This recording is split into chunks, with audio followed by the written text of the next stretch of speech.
Translation and purport by His Divine Grace, A.C. Bhaktivedanta Swami, Srila Prabhupada Ki Jai. The Supreme Personality of Godhead, Sri Krishna, known as Lila Purushottama, appeared as the son of Vasudeva, but immediately left his father's home and went to Vrindavan to expand his loving relationship with his confidential devotees. In Vrindavan, the Lord killed many demons, and afterwards he returned to Dwaraka, where, according to Vedic principles, he married many wives, who were the best of women, begot through them hundreds of sons, and performed sacrifices for his own worship to establish the principles of household life. Purport. As stated in Bhagavad Gita 15:15, Vedaischa sarvar aham eva vedyaha, by all the Vedas, it is Krishna who is to be known. Lord Sri Krishna, setting an example by his own behavior, performed many ritualistic ceremonies described in the Vedas and established the principles of Grihastha life by marrying many wives and begetting many children, just to show people in general how to be happy by living according to Vedic principles. The center of Vedic sacrifice is Krishna, Vedascha sarvar aham eva vedyaha. To advance in human life, human society must follow the Vedic principles personally demonstrated by Lord Krishna in his householder life. The real purpose of Krishna's appearance, however, was to manifest how one can take a part in loving affairs with the Supreme Personality of Godhead. Reciprocations of loving affairs in ecstasy are possible only in Vrindavan. Therefore, just after his appearance as the son of Vasudeva, the Lord immediately left for Vrindavana. In Vrindavana, the Lord not only took part in loving affairs with his father and mother, the gopis and the covered boys, but also gave liberation to many demons by killing them. As stated in Bhagavad Gita, Paritranaya sadhunam vinashaya cha dushkritam, the Lord appears in order to protect the devotees and kill the demons. This was fully exhibited by his personal behavior. In Bhagavad Gita, the Lord is understood by Arjuna to be Purusham Shashvatam Divyam, the eternal transcendental supreme person. Here also we find the words Utpadya Teshu Purushaha. Therefore, it is to be concluded that the absolute truth is Purusha, a person. The impersonal feature is but one of the features of his personality. Ultimately, he is a person. He is not impersonal. And not only is he Purusha, a person, but he is the Lila Purushottama, the best of all persons. Jato gata pitrigrihat vrajam editartho hatvari punsuta shatani kritordara utpadyateshu purusha kratubir samigye atmanam atmanigamam pratayan janeshu. The Supreme Personality of Godhead Sri Krishna, known as Lila Purushottama, appeared as the son of Vasudeva, but immediately left his father's home and went to Vrindavan to expand his loving relationship with his confidential devotees. In Vrindavan, the Lord killed many demons, and afterwards he returned to Dwaraka, where, according to Vedic principles, he married many wives, who were the best of women, begot through them hundreds of sons, and performed sacrifices for his own worship to establish the principles of household life. It's only a few days before Janmashtami, the appearance anniversary of the Supreme Lord, Sri Krishna, Father of all, and the source and the object of everyone's affection, attachment, and love. And this particular verse is kind of an expansion of the famous verse from Bhagavad Gita, which Srila Prabhupada refers to in his purport, which probably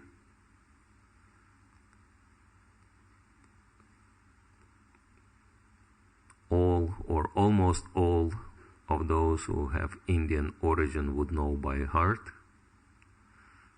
I know that this verse is even learned in schools in India still today.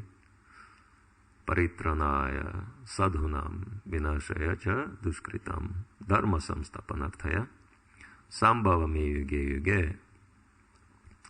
So the Supreme Lord says, Sambhavami yuge yuge, I come millennium after millennium for three purposes. And first purpose is paritranaya sadhunam, to save paritran, sadhus or devotees. And then vinashaya means to finish. Cha dushkritam means people who don't know how to behave properly, uncultured people, demoniac people.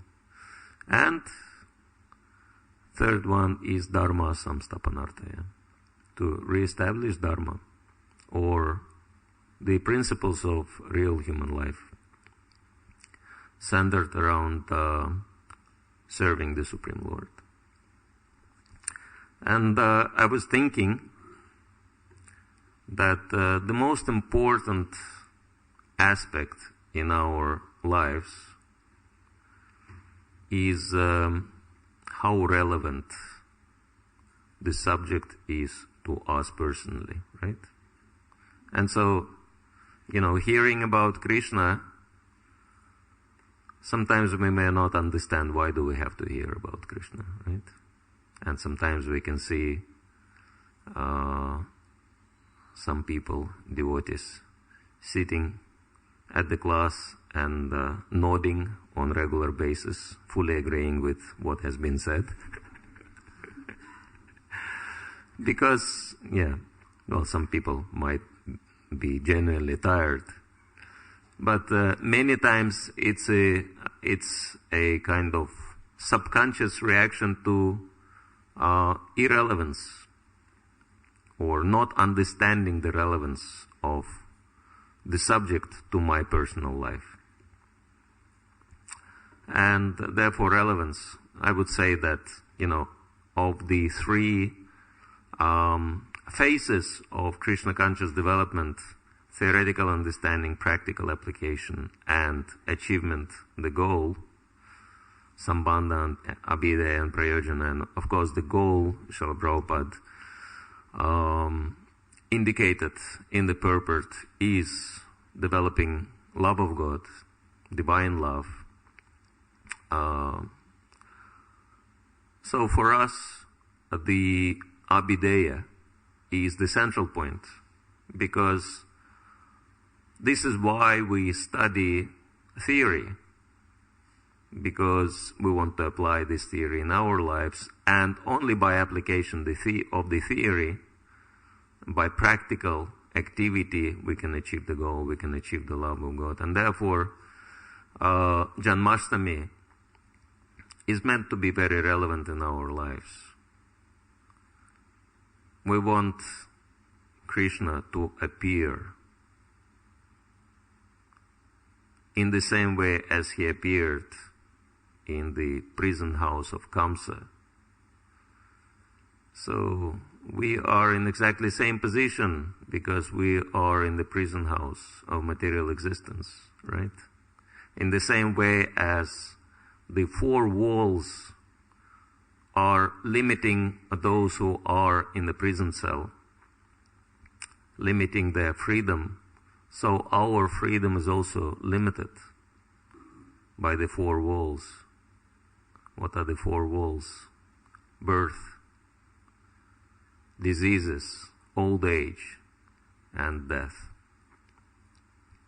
And in the same way as prisoners are experiencing so many miseries in prison house, so in the same way this material world is so full of miseries. And we don't even want to start mentioning them, because there are too many even to list them. And we all know by experience that, material world means trouble at every step. And if we do not experience any troubles, then we just have to wait a little bit. It is coming. And actually, sometimes people are enjoying watching horror movies. And it's very easy to understand how something horrible can bring pleasure. Because people, after, finishing the horror movie, they think, my God, after all, my life is not that bad. And it makes them feel better.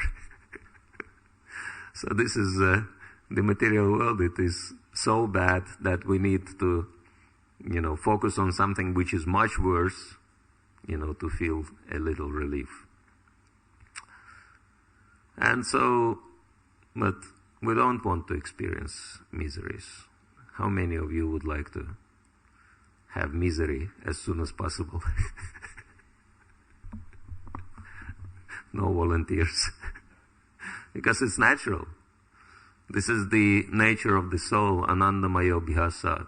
We want to be happy in our lives.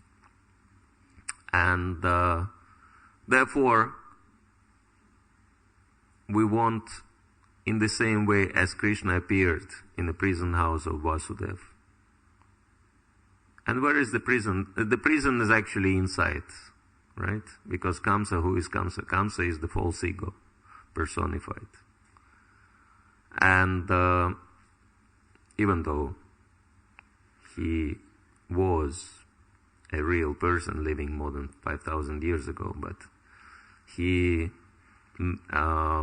personifies the utmost level of materialism, or we can say false ego. And therefore, so many demons are sent by Kamsa, because all the anarthas, all the terrible qualities are manifested by the false ego only. This is the root of the material existence, our false identity with this world. And so we want Krishna to appear also in a prison cell where Vasudeva is situated. And who is Vasudeva? Of course, he is the father of Krishna. But what is the meaning of the word Vasudeva? Sattvam Vishuddha Vasudeva Shabditam, Bhagavatam says. Yes, not just goodness, but Sattva Vishuddha. It's pure goodness, it is transcendence.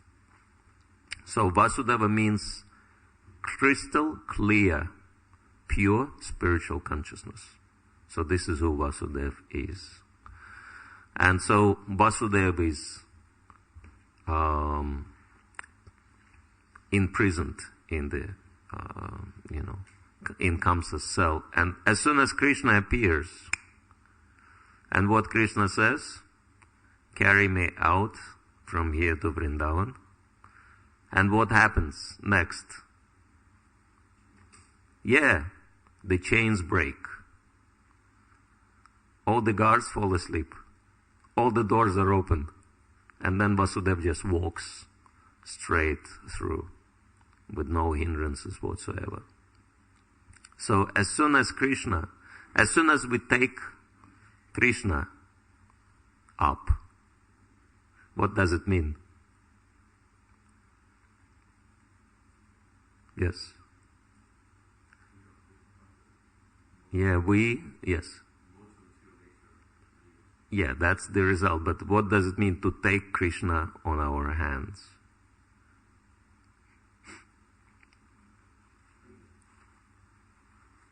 Why Vasudeva took Krishna on his hands and why he started walking? Because Krishna told him so. So to take Krishna up means to follow Krishna's instructions. Instead of doing, as long as we do in our lives what we want, we are in chains. We are bound up by the, ropes at least, 3 modes of material nature, right? But as soon as we take Krishna up, as soon as we start doing what Krishna wants in our lives, then the chains break, the doors open, and we are free. And this is what we're looking for. This is what our aspiration is. So how many of you would like Krishna to appear on this coming Sunday in your hearts? Haribo! Shri Krishna Chandra Bhagavan Ki Jai. So this is our purpose. And then, now it is very important to understand, how do we do that? How can we achieve that goal? And, of course, Srila Prabhupada mentions many points, but then he makes a very central statement here in this purport. He says, the real purpose of Krishna's appearance, however, he has many purposes, but what's the core purpose? Was to manifest how one can take part in loving affairs with the Supreme Personality of Godhead. Reciprocation of loving affairs in ecstasy are possible only in Vrindavan. This is why Krishna wanted Vasudeva to take him to Vrindavan, because he wanted to enjoy the loving affairs with his devotees on the topmost level. And this is the key. And that is being focused on developing our loving relationship with Krishna. Because we know that the purpose of life, you ask anyone just on the street, what's the purpose of life? And people will say, to be happy. They might say, to make money, to excel in work or in career, whatever. But, if you take it a few steps further, why do you do that? I want to be happy. And what is the happiness? Is there happiness without love? There is no happiness without love. And love should be real. And there is only one real love, is our loving relationship with Krishna. And of course, it does not exclude loving everyone else. Actually, when we love Krishna, our love towards everyone else becomes real and permanent. So this is the key. And it's always good when devotees also contribute to thinking. So, do we have any reasons to love Krishna? Yes or no? Anyone can suggest what are the reasons why should we love Krishna? Yes. The Supreme Beloved, and when in the material world, if you love someone, they don't reciprocate the right way. And even if they do reciprocate, they still may not know what's best for you. Krishna is the perfect beloved. Yeah, because he is the perfect beloved, because he perfectly reciprocates with us. Yes? Anyone else? Yes, Sylvan Brahma. Because he loves us. Yeah. How that manifests. That's an interesting point. How Krishna's love towards us manifests.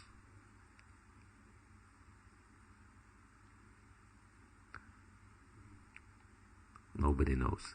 Okay, Govinda Brahma. Okay, Krishna's mercy manifested through Guru. Okay. No one can think of any ways Krishna shows his love? Yes?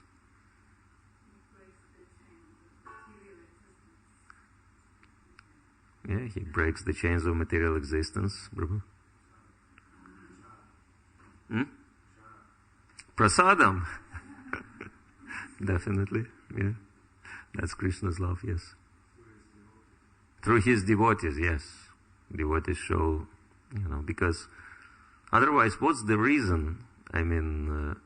Some people who are not related to in any way, shape or form, except through Krishna, would,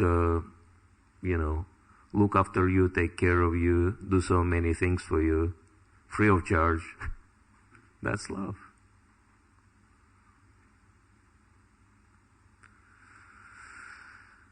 Yeah, this is and I think this is the main point, that love of Krishna, of course, it manifests directly, and Krishna is really an amazing personality, and he really loves his devotees, and it is manifested in so many ways through his pastimes, and a couple of pastimes. Srila Prabhupada mentions about killing the demons.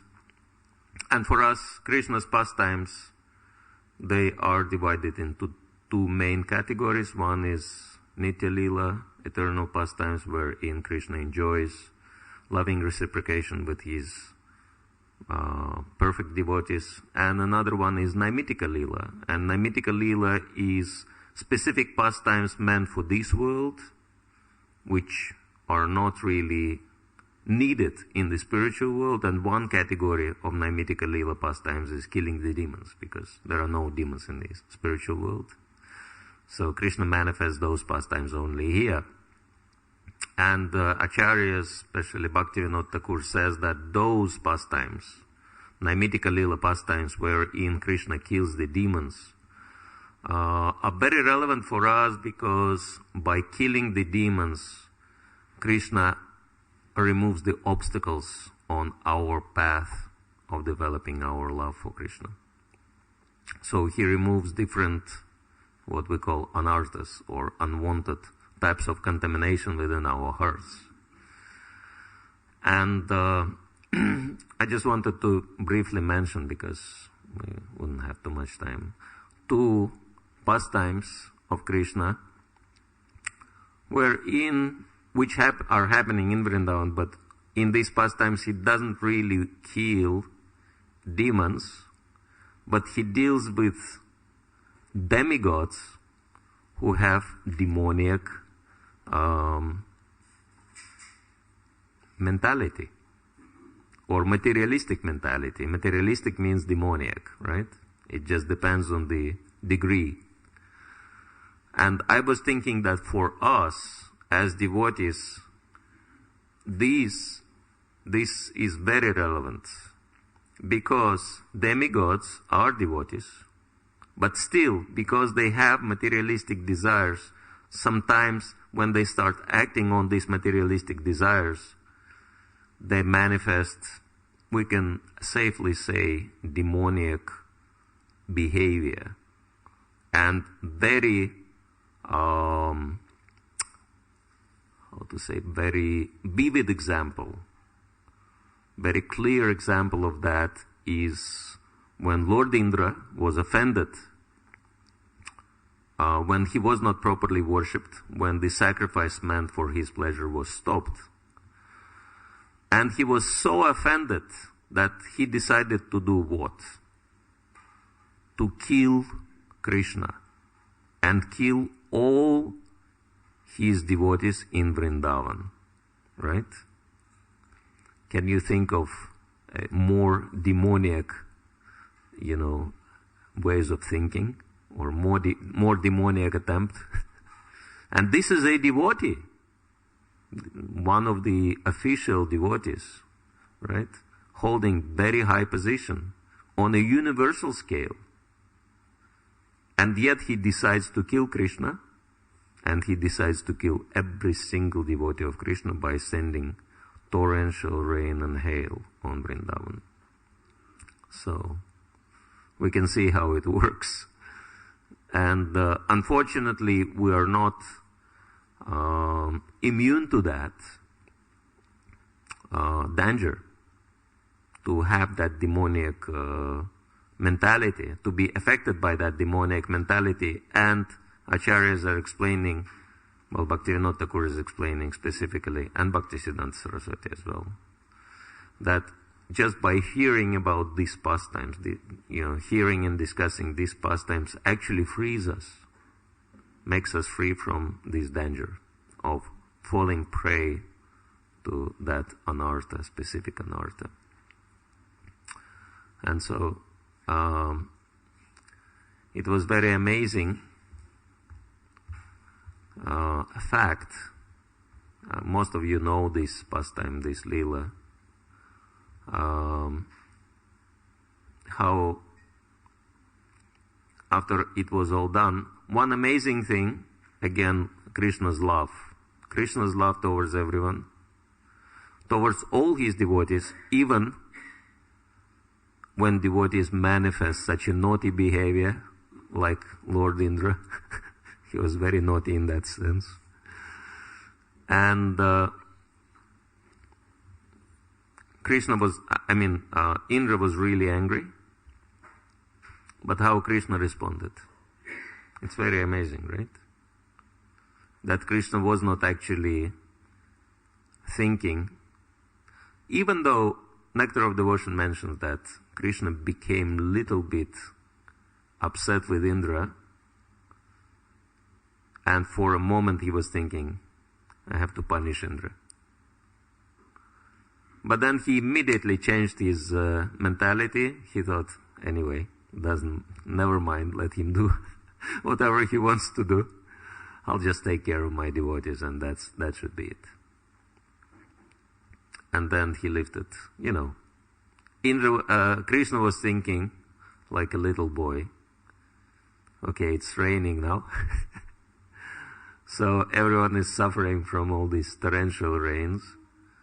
And so to protect everyone from rain, we need an umbrella. An umbrella should be big enough for everyone to fit under. So what can we use for an umbrella? And then what he did, he just picked up Govardhan Hill from the ground and he held Govardhan Hill 7 days and nights, non-stop. It says on a fingertip of his little finger on his left hand. Not just on the left hand, not just on a little finger, on a fingertip of his left hand. Perfect balance for 7 days and 7 nights. And Krishna was only 7 years old. Can we imagine? Little boy. I don't know. How old is Abai now? Anyone knows? He's 13 already? Huh? He's 13. Can you imagine a boy twice as young as Abai doing that? This is what Krishna did. And so this is amazing, right? To think about it. One of the proofs that Krishna is the Supreme Lord, that he can do things which other people can't even imagine doing. And he just, waited till Indra came back to his senses, and it took Indra 7 days to think about it. And then, after all, Indra realized that, oh my God, this is the Supreme Lord. And I really offended him so badly. And he was actually so worried that, when he realized the grievance of his offense, he was so worried, he was thinking, Krishna will never forgive me. Because I was trying to kill not only him, but his devotees also. And we know how dear devotees are to Krishna. And he was thinking, I have to take I have to go for a coaching session. And he went to Lord Brahma and he said, what do I do now? How do I get forgiveness? And Lord Brahma said, oh man, you really blew it.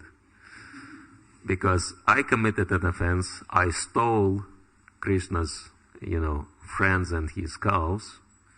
But, you tried to kill them. So I really struggled to get forgiveness myself. I don't know. Your chances are really slim, man. And then Indra became even more worried, and so then he went to Lord Shiva, he went to all the demigods. And also he went to Surabhi because his calculation was that Surabhi cow is so dear to Krishna, so if she will petition on my behalf, I have more chances. So actually all of them went together, Indra had a big support team behind him, and they all went to Krishna. And Indra was expecting that it's going to be really hard, because it was very hard for Brahma. Brahma had to, actually, chapter 14 of the 10th canto is full of such an eloquent prayers, right? We still repeat, so many thousands of years of later, we still quote these amazing prayers of Lord Brahma, full of mature realizations. And Lord Brahma, offered all these prayers, and he really repented from the core of his heart. And Krishna didn't even look at him. And Brahma was heartbroken. And actually, Vishwanath Chakravarti Thakur says that what Krishna was thinking at that time, because he was under the influence of Yoga Maya, thinking himself to be the coward boy. And Krishna was, because Brahma was lying across the path and was not, Krishna couldn't pass. So he blocked Krishna's path. And Krishna was thinking, who is that four-headed man? What is he talking about? I'm not the Supreme Personality of Godhead. I'm a coward boy. And my friends are waiting for me. Why is he speaking all these things and preventing me from going and joining them in my games? Like that. But finally, after a long time, Brahma got, the result. Krishna forgave him. He said, all right, Brahma, you're fine. And so, Indra expected it to be much harder. And so with that expectation, he came, but Krishna really likes surprises. And as soon as, Indra started, asking for forgiveness, Krishna just looked at him, he smiled, and he said, Indra, no problem. I just did that because you became too puffed up, too proud. You forgot about your position, being my servant, and so I just taught you a lesson. So now you are, rectified. Now you can just go back. Something Indra never expected. He was thinking, okay, maybe Krishna will spare me, but I'll never, get my position back. But Krishna said, just go back and continue as a king of heaven. Etc. And then, everyone was so happy that Indra was forgiven, and then all the demigods, they performed big puja and abhishek and everything. But why was that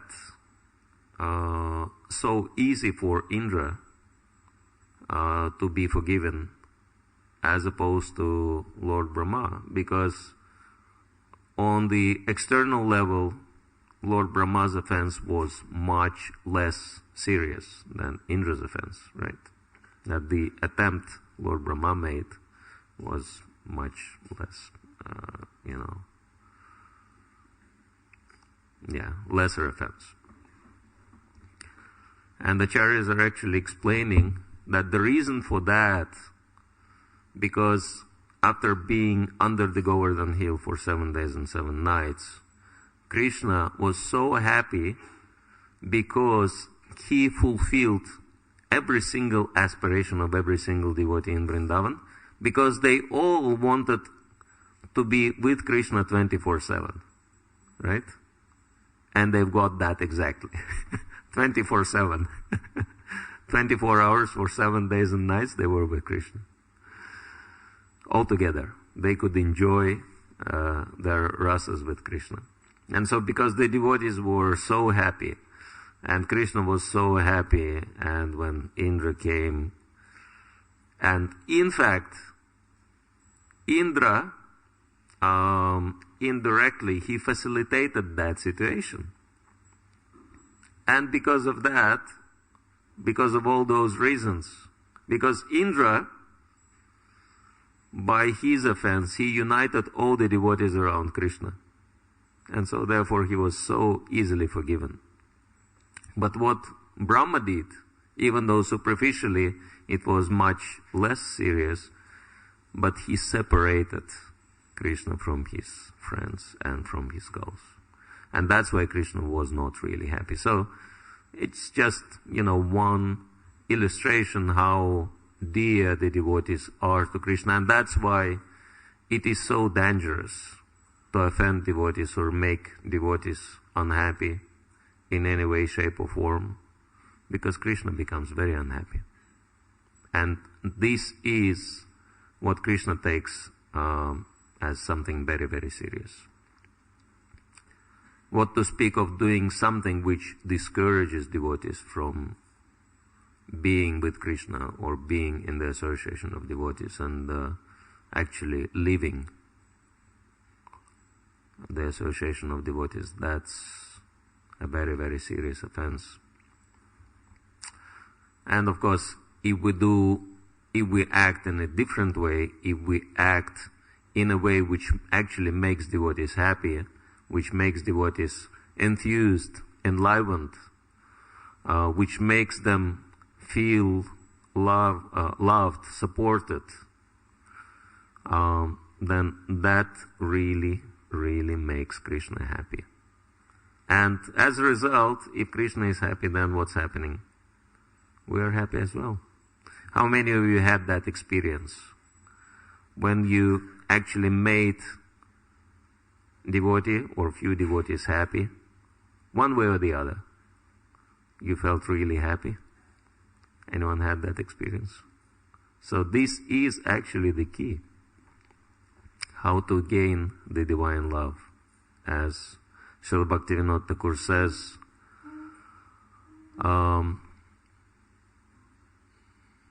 Vaishnava Seva, Paramasiddhi, Prema Latikara Mula.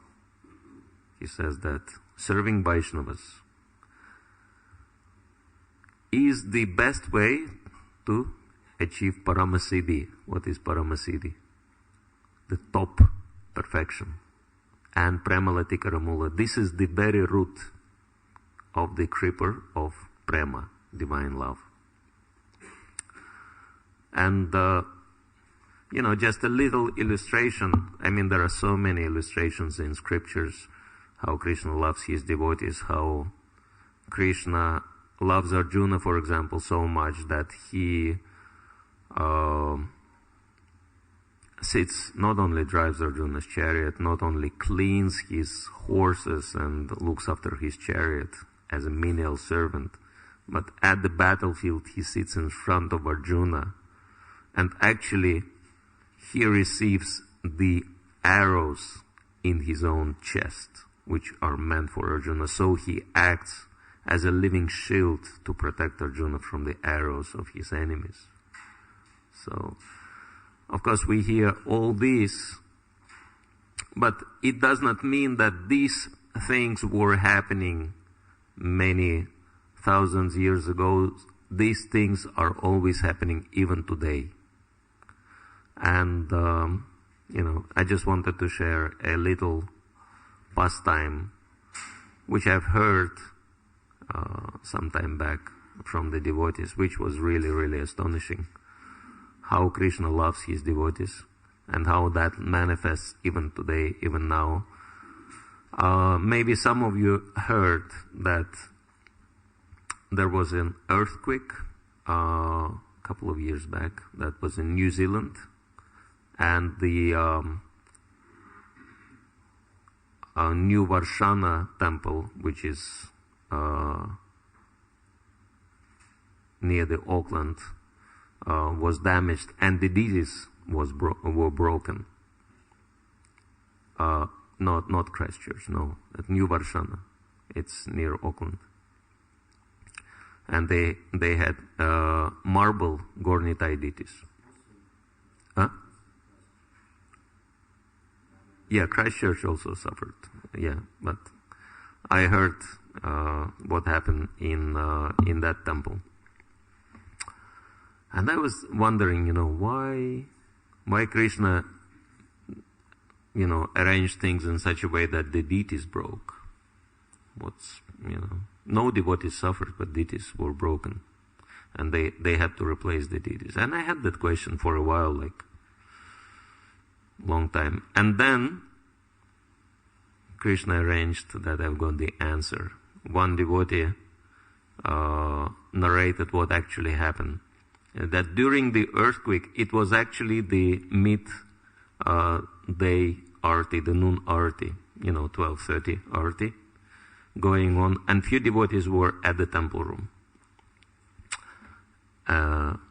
including Mother Urmila. She was also there.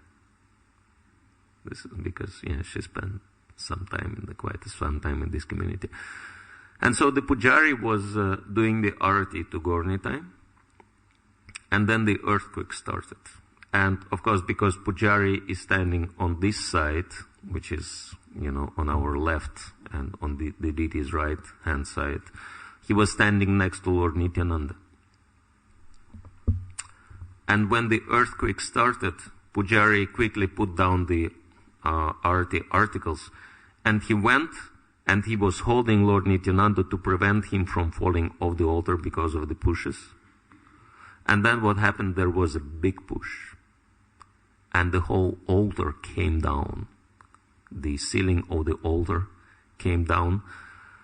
And what happened, because pujari was holding onto Lord Nityananda, and Lord Nityananda broke in half on the waist level, and effectively he pushed pujari out, and pujari flew out of the altar, and then the whole altar came down. So basically what happened, Lord Nityananda, devotee was thinking, I'm protecting Lord Nityananda, but but Lord Nityananda actually protected his devotee and sacrificed himself for that purpose. So this is just one episode how dear devotees are to Krishna, that he is ready to sacrifice himself. Okay, nothing happened to Lord Nityananda. He's still there. But, he sacrificed his own deity for the sake of his devotee. And there are so many examples, because Krishna's pastimes were not just happening 5,000 years ago. They are still happening, and all of us, we have the opportunity to take the direct part in these pastimes. So this is why we joined this movement for. We want our whole life to be a big play,